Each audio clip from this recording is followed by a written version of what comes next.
warahmatullahi wabarakatuh. Selamat datang di podcast Sekolahku Digital bersama saya Ayu Sarwenda.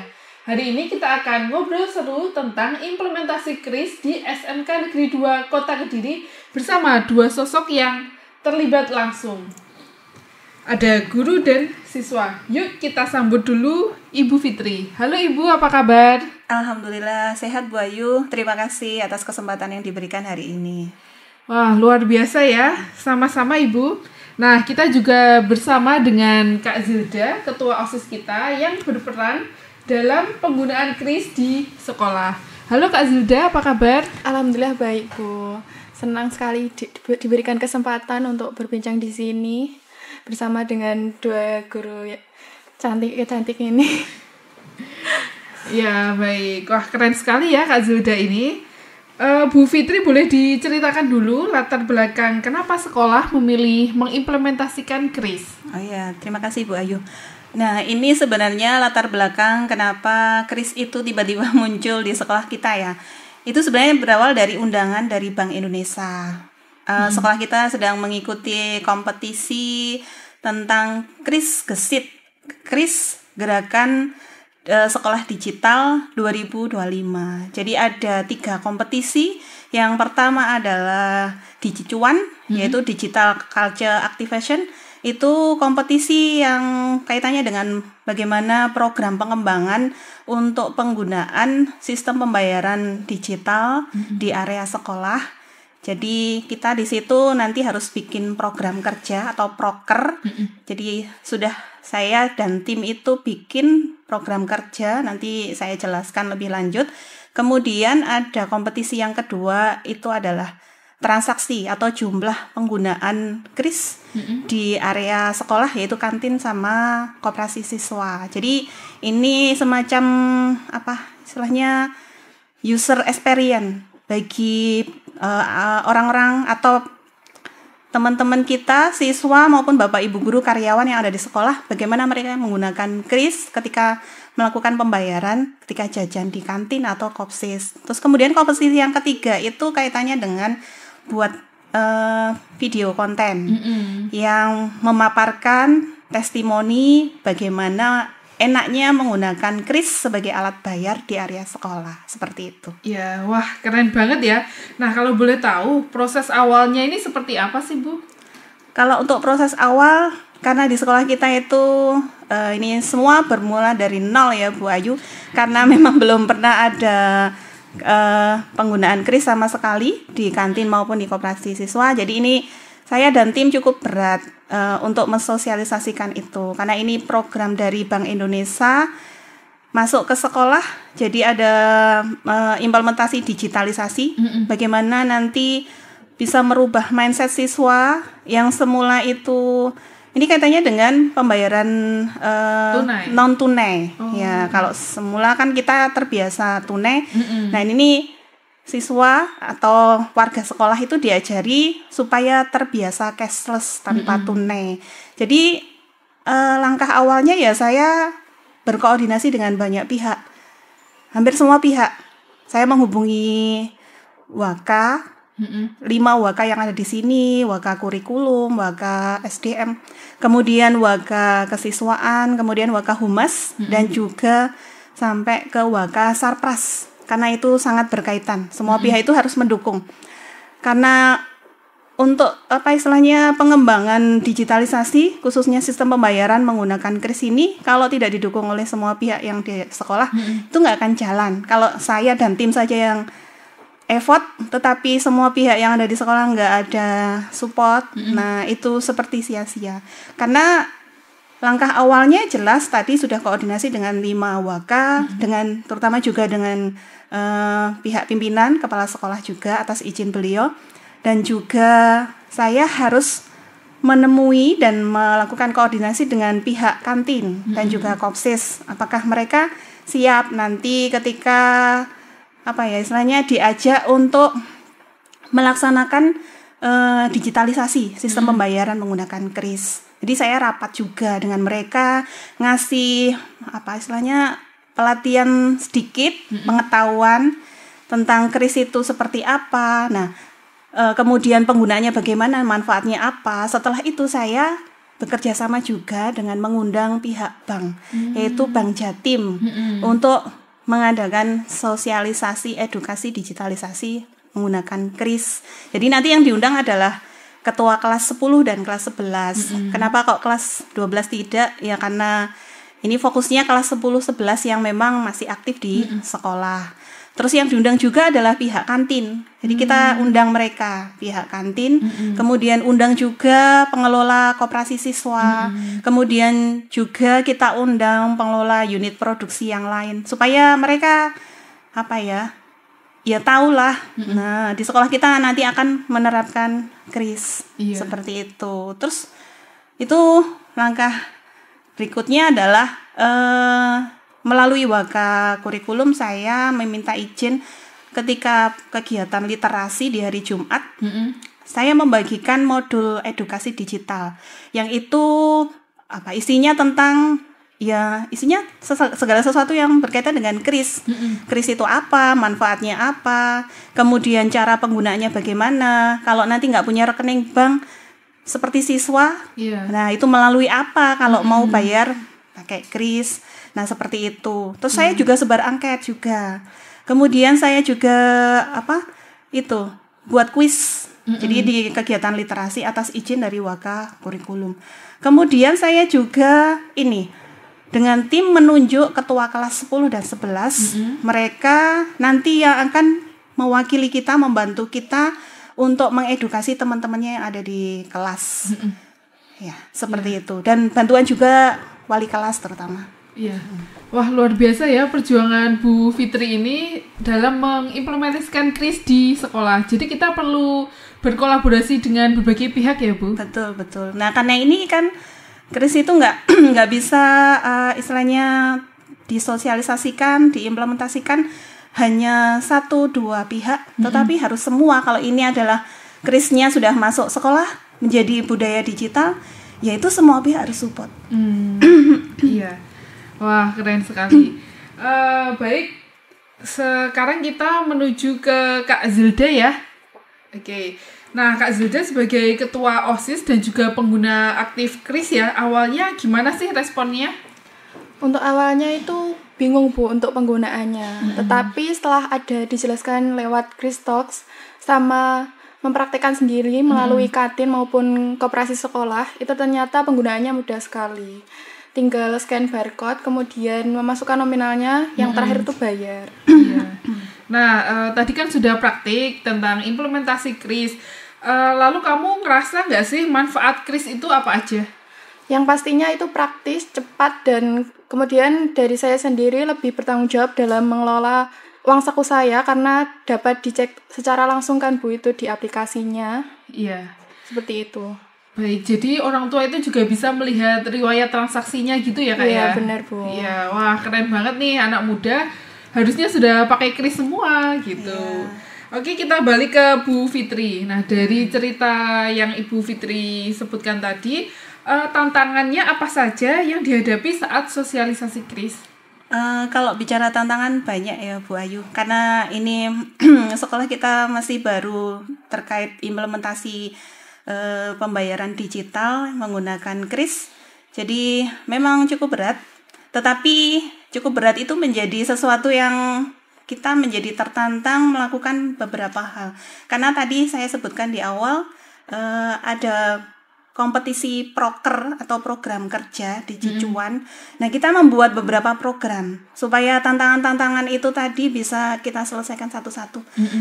Di antaranya yaitu tadi tantangannya ada kendala teknis. Di antaranya kalau di sekolah kita SMKN 2 ini kendala teknisnya adalah keterbatasan perangkat. Jadi banyak siswa yang mungkin punya HP, tapi HP-nya RAM-nya kecil. Jadi nggak muat kalau misalkan mereka nggak punya rekening harus download aplikasi dompet digital, wallet, OVO atau mungkin GoPay. Nah itu kadang-kala itu yang menjadi kendala, memberatkan mereka. Nah, kemudian juga selain kendala perangkat atau HP, itu akses wifi. Nah itu kenapa saya butuh berkoordinasi dengan Waka Sarana Prasarana supaya nanti akses internet, karena penggunaan kris ini butuh akses internet yang stabil. Nah, saya berkoordinasi agar di area kantin maupun di Kopsis, area itu kalau bisa fasilitas wifi-nya memadai. Jadi anak-anak ketika scan barcode yang di beberapa penjual yang ada di kantin maupun di Kopsis, mereka lancar. Nah, kayak gitu. Terus kemudian selain itu terkait dengan kendala sosial budaya mungkin ya, kebiasaan. Jadi mungkin Bu Ayu sendirilah sebelum ada kris, atau Mbak Zilda sebelum ada kris di sekolah kita kan terbiasa kita bawa uang tunai, cash gitu ya, lebih enak. Nah, budaya atau kebiasaan seperti itulah yang agak susah, dan itu butuh proses, butuh waktu supaya apa ya, istilahnya kalau mungkin ada yang sudah terbiasa menggunakan kris di luar sekolah, it's okay, nggak masalah. Tetapi bagi yang nggak terbiasa, mereka akan lebih pilih tunai. Masa beli di kantin aja Bu 5.000 kok scan barcode, sedangkan saldo digital saya ada Bu, tapi saya gunakan untuk belanja di Shopee gitu misalkan. Nah itu dari kendala sosial budaya itu kebiasaan. Mungkin Bapak Ibu guru karyawan pun juga sama, ada yang seperti itu. Jadi mengubah mindset. Tadi sudah Mbak Zilda katakan ya, lebih enak pakai mana kira-kira? Pakai kris Bu, ternyata cuma scan-scan gitu aja. Nah, ini sama seperti slogannya kris, yaitu Cemumuah, cepat, mudah, murah, aman dan juga handal. Ya, saya bisa jelaskan dikit ya. Cepat. Nah, cepat itu artinya penjual itu dienakkan karena nggak perlu cari uang kembalian. Jadi pembelinya pun juga nggak perlu antri karena penjualnya masih repot cari uang kembalian. Mudah. Nah, mudah itu yaitu tinggal scan aja, simple sebenarnya. Kemudian murah. Murah itu pembeli tidak kena cash atau tidak kena biaya admin. Nah, kalau untuk penjualnya sendiri ada beberapa aturan, di antaranya untuk UMKM transaksi di atas 500.000 itulah yang kena 0 berapa persen gitu. Jadi sedikit. Nah, itu keuntungannya, manfaatnya, enaknya. Kemudian apa tadi? Cepat, mudah, murah, aman. Aman itu kan kita nggak perlu bawa uang tunai kemana-mana. Jadi kalau lupa nggak bawa dompet, asalkan ada HP, ada saldo dompet digitalnya, nah itu sangat menguntungkan, praktis gitu. Kemudian handal, yang terakhir adalah handal. Handal itu ya itu tadi cashless society, kebiasaan cashless keren kan. Untuk saat ini kan harusnya ya anak-anak muda seperti Mbak Zilda gitu, nah itu harusnya membiasakan digital karena era sekarang kan digital, jadi kita harus siap mau tidak mau, karena kalau segala sesuatu yang berbau digital, ambil sisi positifnya saja, buang yang negatif. Nah, kris ini adalah salah satu hal digital yang positif, jadi kita bisa ikuti. Seperti tinggal itu. tap-tap aja gitu. Betul. Ya. Bukan tap-tap layar loh ya. Ternyata pakai kris ini jauh lebih praktis ya Bu ya. Betul. Dan Ibu tadi menyebutkan aman gitu. Nah, kalau kita transaksi kan pasti kita itu memasukkan kode PIN gitu ya, kode verifikasi. Itu juga yang membuat kris lebih aman. Kaitannya kalau masalah aman, ada yang bilang bahwa wah nanti takut kebocoran data dan lain sebagainya, pencurian data. Nah itu sebenarnya sama ya. Segala sesuatu itu pasti ada punya dua sisi, plus minus. Sama kalau kita tunai kayak gitu, kan nanti resikonya si penjual dapat uang palsu, terus si pembeli kalau bawa uang banyak juga risiko kecopetan. Nah kayak gitu. Sama seperti digital juga seperti kris. Ada beberapa hal yang memang ya kita harusnya bisa antisipasi lah. Nah, itu dari sisi pembeli. Makanya butuh apa?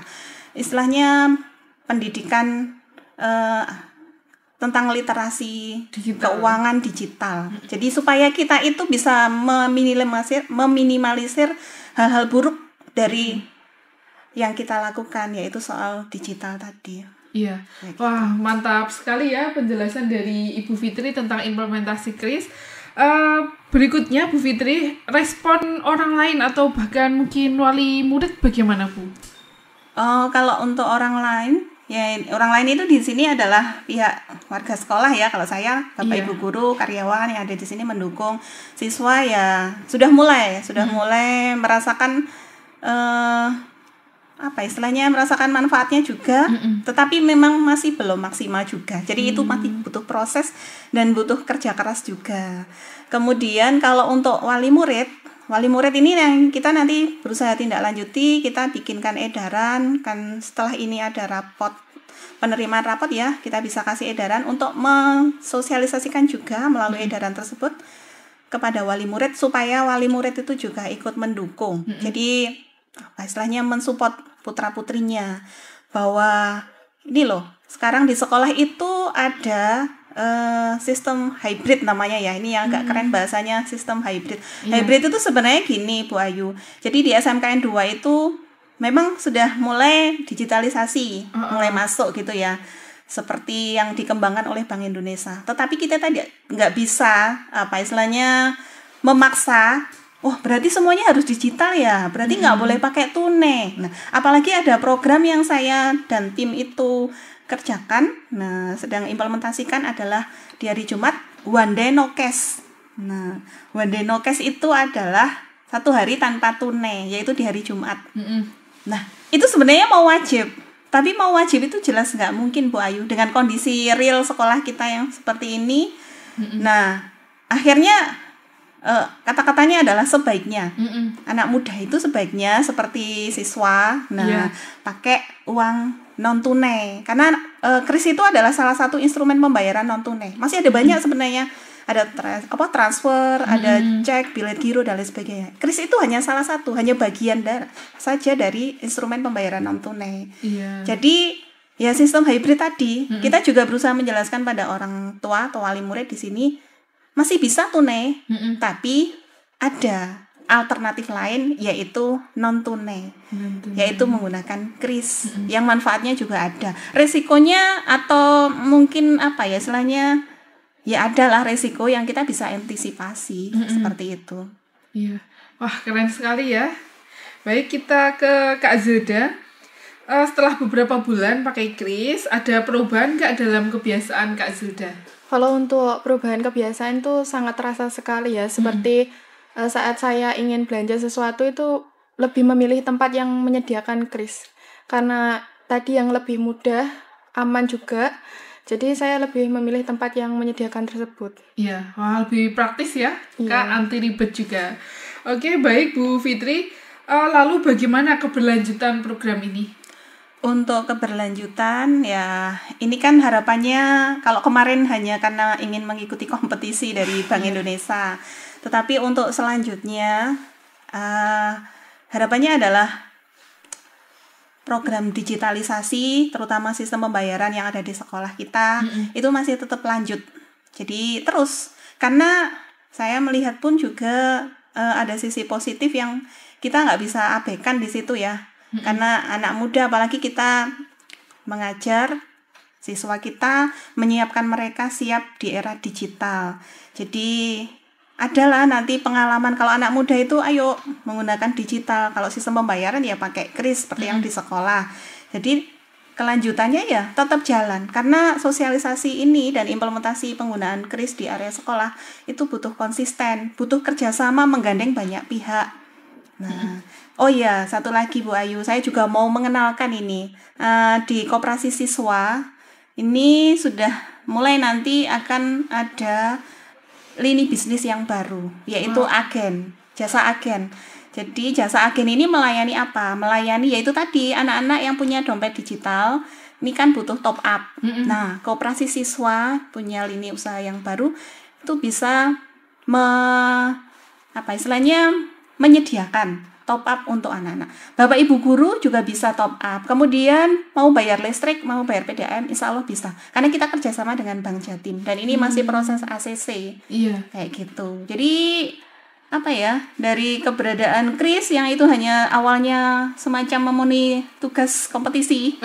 Nah ini ada tindak lanjutnya ya, terus dilanjutkan. Siapa tahu menambah lini bisnis yang baru dan sekolah kita juga siswanya siap. Di era digital sudah punya pengalaman kaitannya dengan pembayaran digital. Iya, wah berarti kris ini merupakan inovasi pembayaran digital yang sesuai dengan perkembangan teknologi ya Bu Bisa ya? dikatakan seperti itu. Jadi nanti kita juga akan melakukan evaluasi juga, monitoring juga. Yang kemarin-kemarin ya ini yang program itu ada duta kris kelas, yaitu saya dan tim itu pilih ketua kelas 10 dan 11. Saya istilahnya tunjuk sebagai duta yang nanti dia mewakili kita memberikan Kris Talk, ya, bicara Kris di kelas, dibantu wali kelas setiap literasi misalkan. Nah, itu kita evaluasi. Mereka sudah efektif belum? Nah, apakah sudah menyampaikan informasi-informasi yang kita berikan? Nah, kayak modul digital yang harus diposting, di-share kepada teman-temannya satu kelas, seperti itu. Kemudian juga kita evaluasi pengguna Kris di sekolah kita mengalami peningkatan nggak terutama di koperasi siswa. Saya masih bisanya mengevaluasi itu di koperasi siswa.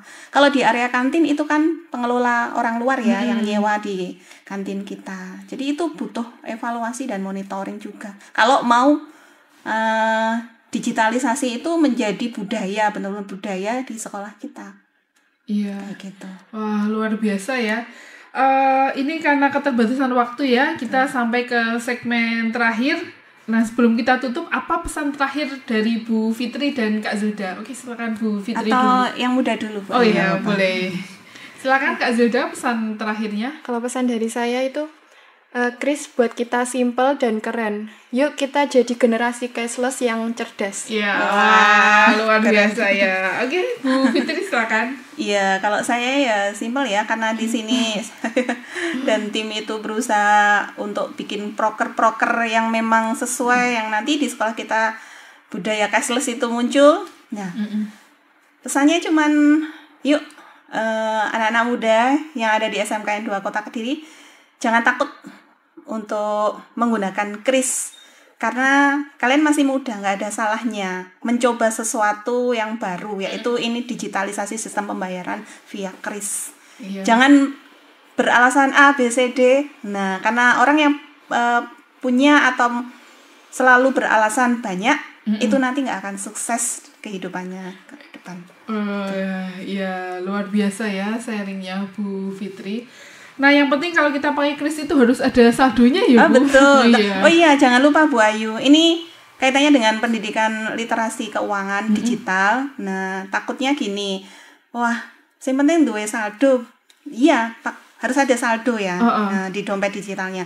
Tetapi juga jangan lupa, meskipun itu bentuknya digital atau bahkan fisik, kalau seseorang kita saja nggak bisa mengelola dengan baik, ya berapapun jumlah uang fisik maupun uang digital yang kita punya, itu juga akan habis dalam satu waktu kalau kita nggak pintar mengelola, nggak bijak. Jadi artinya ya tetap itu literasi keuangannya harus terus diasah. Nah, itu tugas kita mungkin setelah kompetisi dari BI itu berakhir, ya untuk terus memberikan edukasi literasi keuangan fisik kah atau yang digital, supaya siswa kita itu bijak ke depannya mengelola keuangannya, baik yang fisik maupun yang digital. Iya. Wah, mantap sekali ya. Terima kasih Bu Fitri dan Kak Zulda atas penjelasannya tentang implementasi Kris di SMK Negeri 2 Kota Kediri. Buat teman-teman yang belum coba Kris, ayo, ini saat yang tepat untuk mencoba Kris. Kalau bukan sekarang, kapan lagi? Betul. Ya. Saya Ayu Sarwenda, sampai jumpa lagi di podcast episode selanjutnya berjudul Sekolahku Digital. Terima kasih, sampai jumpa.